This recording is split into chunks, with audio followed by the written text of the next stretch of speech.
আসসালামু আলাইকুম।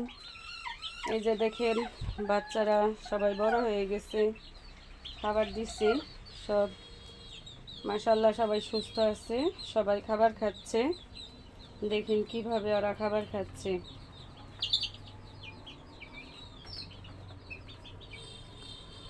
ঘরটা একটু ভাঙ্গায়, ঘর দিয়ে পানি পড়ে, রাত্রে বৃষ্টি হয়েছে, বৃষ্টিতে ঘরটা ভিজে গেছে। এইখানে শুকনা আছে, আবার এইখানে ভিজে গেছে। দেখেন মুরগি যে একটা কুচে বসে আছে, এই মুরগিটা নষ্ট, অনেকগুলা ডিম নিয়ে বসে আছে। এটা ডিম বাচ্চা ফুটাবে না, কারণ ডিমগুলা সব নষ্ট। ফ্রিজ থেকে বের করে ডিমগুলা আপনারা রেখে দিবেন না, সঙ্গে সঙ্গে মুরগিকে দিয়ে দিবেন।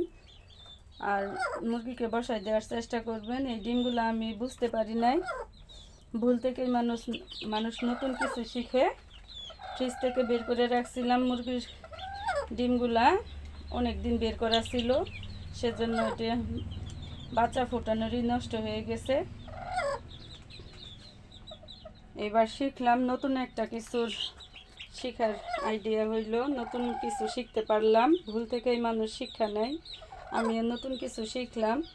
আপনারা আমার মতো এই ভুল করবেন না।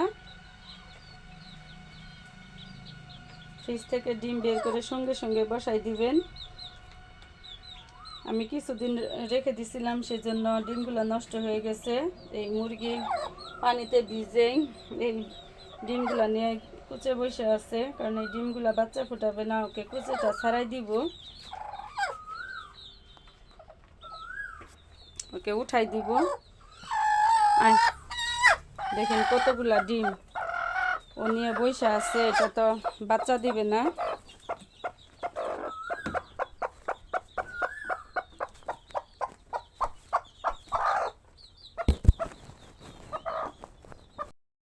এই যে পরের বাচ্চাগুলো দেখেন কেমন দুষ্ট হয়েছে, বালিতে গড়াগড়ি খাচ্ছে।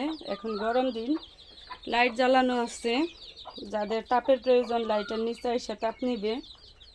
এই যে লাইট জ্বালানো, আর বাচ্চারা বালির ভিতরে গড়াগড়ি খাচ্ছে, খেলাধুলা করছে। বাচ্চারা মাশাআল্লাহ সবাই সুস্থ আছে। আপনারা সবাই দোয়া রাখবেন। আল্লাহ হাফেজ।